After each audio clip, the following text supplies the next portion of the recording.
नमस्ते बच्चों। आज मैं आप लोगों को क्लास 10 क्षितिज का पाठ कन्यादान इसका मैं समरी पढ़ाऊंगी और क्वेश्चन आंसर बताऊंगी।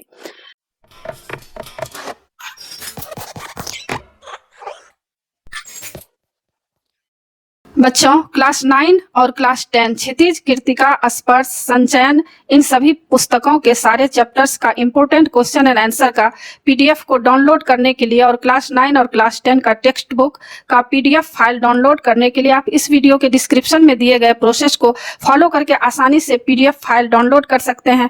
अगर आपके पास टेक्स्ट बुक और इम्पोर्टेंट नोट्स नहीं है तो आप इस पीडीएफ फाइल को डाउनलोड करके आसानी से पढ़ाई कर सकते हैं और अच्छे मार्क्स ला सकते हैं। कन्यादान के लेखक ऋतुराज जी हैं और बच्चों मैं क्लास 10 क्लास 9 कृतिका, क्षितिज, स्पर्श, संचयन इसका सारा वीडियो मैं बना चुकी हूँ और मैं व्याकरण का भी बहुत सारा बना चुकी हूँ, प्रश्न उत्तर, फुल एक्सप्लेनेशन और समरी। उसको देखने के लिए आप ऊपर दिए गए आई बटन पर क्लिक करके देख सकते हैं या नीचे दिए गए डिस्क्रिप्शन बॉक्स में देख सकते हैं या प्लेलिस्ट में जाकर देख सकते हैं बच्चों। और अभी मैं आप लोगों को कन्यादान पाठ का समरी पढ़ाने जा रही हूँ और नीचे इसका प्रश्न उत्तर भी एग्जाम के लिए रहेगा। तो हम लोग समरी जानते हैं। समरी जानने से यह होगा कि पाठ में क्या है, उस बात की पूरी जानकारी हमें मिल जाएगी। कन्यादान करते समय कन्या की माँ का दुख बहुत सच्चा और वास्तविक था। बच्चों, क्या होता है, कन्यादान एक रस्म होता है जो शादी के समय कन्यादान उनके लड़की के जो पिता हैं या माता पिता दोनों मिलकर के कन्यादान करते हैं और अपनी लड़की का हाथ लड़के के हाथ में देकर सौंपते हैं।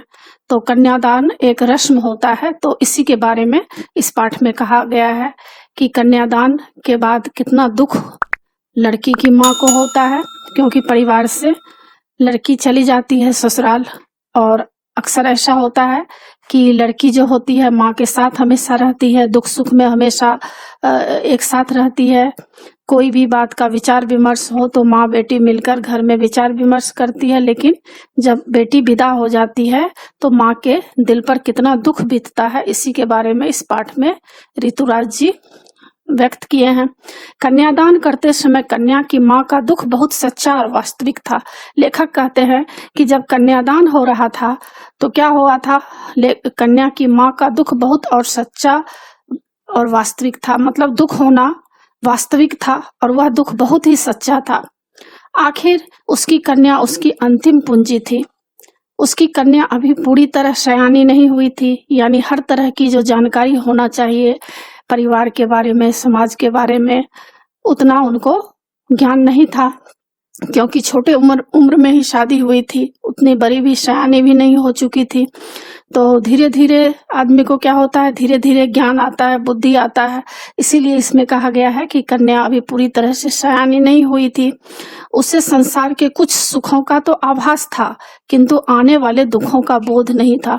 यानी जिनकी शादी हुई थी लड़की की, उसको सुख का कुछ आभास था। ऐसा लगता था, किसी से सुन रखी होगी कि शादी के बाद क्या होता है, ससुराल जाने के बाद बहुत मान सम्मान मिलता है, अच्छे अच्छे गहने मिलते हैं, वस्त्र मिलते हैं, सारे लोग अच्छे से बात करते हैं, प्यार करते हैं। तो लड़कियों को कुछ ऐसा लगता था कि शादी के बाद ऐसा होता है, लेकिन यह नहीं ज्ञान था कि शादी के बाद ससुराल जाने पर क्या होता है, उसके साथ उसके परिवार वाले, ससुराल वाले कितना उसके ऊपर अत्याचार जुल्म करते हैं, शोषण करते हैं, दिन रात उसे काम करवाते हैं और दिन रात उसके ऊपर कोई भी ध्यान नहीं देते।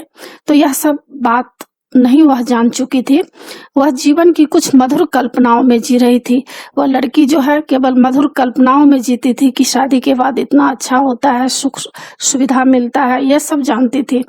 माँ ने उसे विदा करते समय समझाया कि वह जीवन के बाहरी सौंदर्य और वस्त्र आभूषणों पर न रीझे।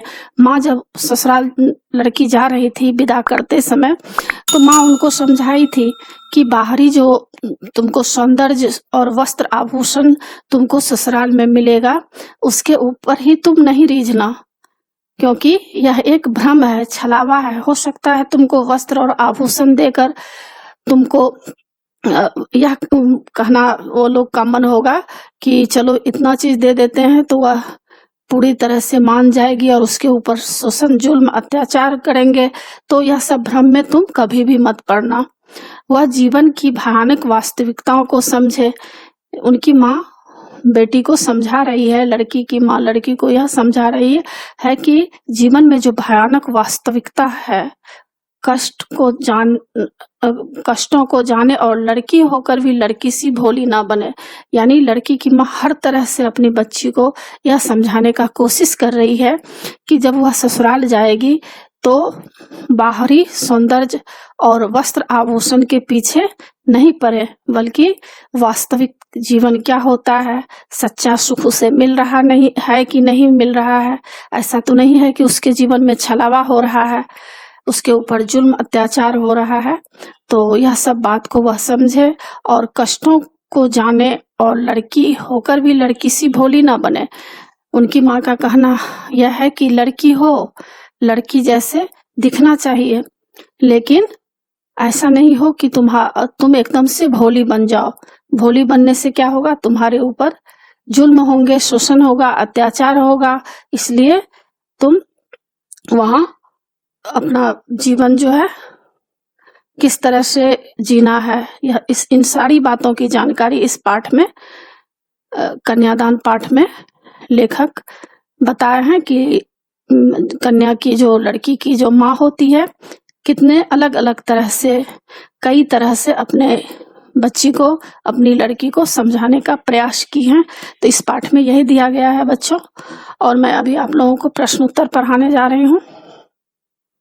पाठ्य पुस्तक के प्रश्न उत्तर है। पहला प्रश्न है, आपके विचार से माँ ने ऐसा क्यों कहा कि लड़की होना पर लड़की जैसी मत दिखाई देना। 2008 में भी पूछा गया है। अथवा ऋतुराज की कन्यादान कविता के आधार पर बताइए कि आपके विचार से माँ ने ऐसा क्यों कहा, लड़की होना पर लड़की जैसी दिखाई मत देना। तो इसका उत्तर है, माँ चाहती है कि उसकी लड़की स्वभाव से सरल, भोली और कोमल बनी रहे। वह दुनियादारों जैसे स्वार्थी, चालाक और झगड़ालू न बने, परंतु साथ ही वह उसे शोषण से भी बचाना चाहती है। वह चाहती है कि उसके ससुराल वाले उसकी सरलता का गलत फायदा न उठाएं, उस पर अत्याचार न करें। इसलिए वह कहती है कि उसकी लड़की लड़की तो बने, किंतु लड़की जैसी दिखाई न दे। यानी काफी सोच सतर्क होकर वहां पर रहें। दूसरा प्रश्न, आग रोटियां सेकने के लिए है, जलने के लिए नहीं। क का इन पंक्तियों में समाज में स्त्री की किस स्थिति की ओर संकेत किया गया है। ख का माँ ने बेटी को सचेत करना क्यों जरूरी समझा है। तो क का उत्तर है, इन पंक्तियों में समाज में स्त्री की दशा के बारे में दो बातें बताई गई है। पहला, वह ससुराल में घर गृहस्थी का काम संभालती है, घर भर के लिए रोटियां पकाती है। दूसरा, काम में खटने के बावजूद, यानी काम इतने सारे करने के बावजूद उस पर अत्याचार किए जाते हैं, कई बार उसे जला डाला जाता है। ख का माँ ने बेटी को सचेत करना क्यों जरूरी समझा। ख का उत्तर है, माँ ने बेटी को सचेत करना इसलिए जरूरी समझा क्योंकि सभी लड़कियां शादी के समय खुशहाली के सपने देखती है, परंतु वे सभी सपने झूठे सिद्ध होते हैं। वास्तव में बहुओं को प्यार के नाम पर घर गृहस्थी के कठोर बंधनों में बांधा जाता है। यदि वह इससे इनकार करे तो उसे जला भी दिया जाता है। परंतु विवाह के समय भोली कन्या को इस दुर्दशा का एहसास नहीं होता। उसे यह पता नहीं होता कि उसके ससुराल में क्या क्या उसके साथ होगा, इसलिए वह उससे बचने का कोई उपाय भी नहीं करती।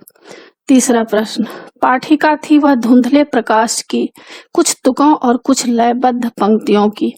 इन पंक्तियों को पढ़कर लड़की की जो छवि आपके सामने उभर कर आ रही है उसे शब्दबद्ध कीजिए। उत्तर, इन पंक्तियों को पढ़कर हमारे मन में एक ऐसी लड़की की छवि उभरती है जो विवाह के काल्पनिक सुखों में मग्न है, यानी वह कल्पना में खोई रहती है। वह सोच रही है कि वह सज धज कर ससुराल में जाएगी, उसके पति उस पर रिझेंगे, उसे प्यार करेंगे, सास ससुर और अन्य मित्र बंधु उसे पलकों पर बिठा लेंगे, वह नाज नखरों से रहेगी, सब लोग उसकी प्रशंसा करेंगे, तो वह कितनी सुखी होगी। जब वह नए नए कपड़े और गहने पहनेगी तो सबकी आंखों में प्रशंसा का भाव होगा कि कितनी सुंदर दिख रही है। इस प्रकार ससुराल में उसका जीवन मधुर होगा, संगीतमय होगा। उसे घर गृहस्थी के सारे काम निपटाने पड़ेंगे, चूल्हा चौका करना पड़ेगा, इसकी तो वह कल्पना भी नहीं करती। चौथा प्रश्न, माँ को अपनी बेटी अंतिम पूंजी क्यों लग रही थी? उत्तर, माँ अपने सुख दुख को, विशेषकर नारी जीवन के दुखों को, अपनी माँ, बहन या बेटी के साथ बांट सकती है। शादी से पहले माँ और बहनें उसकी पूंजी थी। वह उसके साथ बातें कर सकती थी, सलाह ले सकती थी, परंतु अब उसके पास बेटी ही एकमात्र पूंजी है। कन्यादान के बाद वह भी ससुराल चली जाएगी तो वह बिल्कुल अकेली रह जाएगी। 5वां प्रश्न है, माँ ने बेटी को क्या क्या सीख दी? उत्तर, माँ ने बेटी को निम्नलिखित सीख दी। पहला, कभी अपनी सुंदरता और उसकी प्रशंसा पर न रीझना। दूसरा, घर गृहस्थी के सामान्य कार्य तो करना किंतु अत्याचार न सहना। तीसरा, कपड़ों और गहनों के बदले अपनी आजादी न बेचना, अपना व्यक्तित्व न खोना। चौथा, अपनी सरलता और भोलेपन को इस तरह प्रकट न करना कि लोग उसका गलत ढंग से लाभ उठाएं। अब रचना और अभिव्यक्ति के तहत प्रश्न नंबर 6 है, आपकी दृष्टि में कन्या के साथ दान की बात करना कहाँ तक उचित है, अथवा कन्यादान शब्द द्वारा वर्तमान समाज में कन्या के दान की बात करना कहाँ तक उचित है? 2012 में भी पूछा गया है, 2008 में भी पूछा गया है। तो इसका उत्तर है, कन्या के साथ दान करना शब्द प्रयोग सम्मान बोधक नहीं है। इससे प्रतीत होता है कि मानो कन्या कोई वस्तु है जिसे दान किया जा सकता है, मानो कन्या बेजान है, व्यक्तित्व विहीन है, उसकी अपनी कोई इच्छा ही नहीं है। इस शब्द प्रयोग से ऐसा भी लगता है मानो कन्यादान करने के बाद कन्या के माता पिता के साथ उसका कोई संबंध न रहा हो, वह पराई हो गई हो। इस प्रकार ये दोनों ही अर्थ अनुचित हैं। कन्यादान का दूसरा पक्ष भी है। भारत में दान की बड़ी महिमा है। दान वही श्रेष्ठ माना जाता है जो दिए जाने योग्य हो, जो मूल्यवान और श्रेष्ठ हो। इसके लिए दान का योग्य पात्र भी देखा जाता है। किसी योग्य पात्र को दी जाने वाली वस्तु दान करने से दानदाता स्वयं को धन्य मानता है। इस दृष्टि से कन्यादान मनुष्य द्वारा दिया गया श्रेष्ठतम दान माना जाता है। जब व्यक्ति श्रेष्ठ संस्कारों से पाली गई अपनी कन्या को उसके ससुराल वालों को सौंपता है तो वह धन्य हो जाता है। वहां कन्यादान का करना सर्वोत्तम माना जाता है। आगे प्रश्न है, स्त्री को सौंदर्य का प्रतिमान बना दिया जाना ही उसका बंधन बन जाता है। इस विषय पर कक्षा में चर्चा कीजिए। उत्तर, यह बात सच है कि स्त्री की सुंदरता को महत्व देकर उसे बंधन में बांधा जाता है। यदि किसी नारी को वश में करना हो तो उसकी प्रशंसा करो, विशेष रूप से उसकी सुंदरता की प्रशंसा करो। वह मुग्ध हो जाएगी, वह ना चाहते हुए भी मर मिटेगी। इसलिए फिल्मों में सारे नायक नायिकाओं के रूप सौंदर्य के दीवाने हुए फिरते हैं। हम देखते हैं कि अपनी प्रशंसा सुनकर लड़कियां दीवानी हो जाती है। जब वह सौंदर्य जाल में फंस जाती है तो वही नायक कठोर पति बनकर उससे हर प्रिय और अप्रिय काम करवाते हैं। तब नायिका को बोध होता है कि उसका सौंदर्य वर्णन मात्र एक छलावा था, वास्तव में तो वह एक सामान्य नारी है। जो नारी इतना भी नहीं समझ पाती वह जीवन भर सजती संवरती रहती है और समाज की प्रशंसा पाने के लिए अपने व्यक्तित्व को खो देती है। इसके विपरीत जो नारियां अपनी इस कमजोरी को समझ लेती है वे पुरुषों के बहकावे में नहीं आती। वे शारीरिक सौंदर्य की परिधि को पार करके अपने मन और आत्मा की तृप्ति के लिए जीती है। वे शिक्षा, व्यवसाय या अध्यात्म के क्षेत्र में नाम कमा जाती है। यहाँ अफगानी कवित्री मीना किशकर कमाल की कविता की कुछ पंक्तियां दी जा रही है। क्या आपको कन्यादान कविता से इसका कोई संबंध दिखाई देता है? तो इसको आप देख सकते हैं। मैं लौटूंगी नहीं, मैं एक जगी हुई स्त्री हूँ, मैंने अपनी राह देख ली है, अब मैं लौटूंगी नहीं। मैंने ज्ञान के बंद दरवाजे खोल दिए हैं, सोने के गहने तोड़कर फेंक दिए हैं। भाइयों, मैं अब वह नहीं हूँ जो पहले थी, मैं एक जगी हुई स्त्री हूँ, मैंने अपनी राह देख ली है, अब मैं लौटूंगी नहीं। उत्तर, इस कविता का सीधा संबंध कन्यादान नामक पाठ से है। कन्यादान की कन्या भोली है, वह सौंदर्य के जाल में बंधी हुई है, वह अपनी गुलामी के कारणों से अनजान है, इसलिए अबोध है। वह नहीं जानती कि सोने के आभूषण उसे पुरुष का गुलाम बनाते हैं। मैं लौटूंगी नहीं कि कन्या जागरूक हो उठी है। उसने जान लिया है कि सोने की जंजीरें उसके लिए बंधन है, इसलिए उसने सब गहने तोड़ डाले हैं। उसने अपनी कमजोरी को, अपने लक्ष्य को तथा दिशा को समझ लिया है। इस प्रकार मैं लौटूंगी नहीं कि कन्यादान की कन्या का जागृत रूप है। अन्य महत्वपूर्ण प्रश्न रहेगा बच्चों। पहला प्रश्न, लड़की जैसी न दिखाई देने से कवि का क्या तात्पर्य है? कन्यादान कविता के आधार पर लिखिए। उत्तर, लड़की जैसी न दिखाई देने से कवि का तात्पर्य है अपने रूप पर रीझकर अपना शोषण करवाने वाली भोली भाली लड़की बने रहना। कवि लड़की को विवाह के बाद समझदार और सयाने बने देखना चाहता है। दूसरा प्रश्न, लड़की की विदाई के क्षण माँ के लिए ही विशेषतः अधिक दुखद क्यों होते हैं? कन्यादान कविता के आलोक में उत्तर दीजिए। उत्तर, माँ के लिए लड़की ही अपने सुख दुख की साथी होती है। एक प्रकार से वह उसकी अंतिम पूंजी होती है। अतः जब वह ससुराल के लिए विदा होती है तो माँ के लिए वह क्षण सबसे अधिक दुखद होता है। तीसरा प्रश्न, कन्यादान कविता में किसे दुख बांचना नहीं आता था और क्यों? उत्तर, लड़की को ससुराल में मिलने वाले सुखों का तो आभास था, लेकिन वहां मिलने वाले दुखों का आभास नहीं था, क्योंकि उसे ससुराल में मिलने वाले दुखों की कल्पना नहीं की थी। चौथा प्रश्न, कन्यादान कविता की माँ परंपरागत माँ से कैसे भिन्न है? उत्तर, कन्यादान कविता की माँ परंपरागत माँ से भिन्न है। वह जागरूक है, अपने अधिकारों के प्रति सचेत है, इसलिए वह अपनी बेटी को भी जागरूक बनाना चाहती है। परंपरागत माँ बेटी को संस्कार देती है कि वह अपना सर्वस्व त्याग करके ससुराल में सभी को प्रसन्न रखे। पांचवा प्रश्न, माँ की सीख में समाज की कौन कौन सी कुरीतियों की ओर संकेत किया गया है? उत्तर, माँ की सीख से स्पष्ट है कि समाज में बहुत से कर्तव्य पूर्ति की ही अपेक्षा की जाती है, उससे सेवा ली जाती है, उसकी सुविधा का ध्यान नहीं रखा जाता। एक प्रकार से ससुराल में उसका शोषण किया जाता है। छठा प्रश्न, लड़की को जीवन के सुख दुख की आंशिक रूप से ही पहचान थी। कन्यादान कविता के आधार पर सिद्ध कीजिए। उत्तर, लड़की को जीवन के सुख दुख की पूरी पहचान नहीं थी। वह वैवाहिक सुखों के बारे में तो कुछ कुछ जानती थी, किंतु ससुराल में जाकर कितने कष्ट उठाने पड़ेंगे उसकी पहचान नहीं थी। सातवां प्रश्न, कन्यादान कविता में निहित संदेश पर प्रकाश डालिए। उत्तर, कन्यादान कविता में यह संदेश दिया गया है कि घर में आने वाली बहू भी बेटी के समान होती है। उससे केवल सेवा ही नहीं लेनी चाहिए, अपितु उसकी सुख सुविधा और आराम का भी बराबर ध्यान रखना चाहिए। उसे बेटी जैसा प्यार और अपनत्व मिलना चाहिए।